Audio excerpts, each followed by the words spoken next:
ابراهيم بيعدي، يا ولد برافو على المرور. محمد ابراهيم يا سلام يا سلام يا سلام يا سلام يا سلام. والتاني محمد ابراهيم بيعمل ايه؟ محمد ابراهيم عمل كل حاجه. كان ارتبك، خبطوا في بعض بقى الهدف الثاني، لكن محمد ابراهيم بالتخصص بيصنع هدفه الثاني لنادي الزمالك عند احمد جعفر. ومين بقى اللي سجل الهدف؟ مش احمد جعفر اللي سجله، هنا البينيه يا ولد، خدها كويس جدا جعفر. وبص بقى المرور يا ولد لعبها، وهنا بقى خبطت السيد فريد وبوبو. هدف مشترك وخطأ مشترك ما بين السيد فريد وبوبو، وبرافو جعفر اللي كان عدى ولعبها.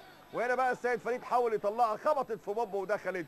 يبقى الهدف الثاني لنادي الزمالك، 2 الزمالك لا شيء الاتحاد. ويا ولد يا محمد يا ابراهيم، صنع الاول بذكاء لعمر جابر والثاني لاحمد جعفر. لولا عدم التفاهم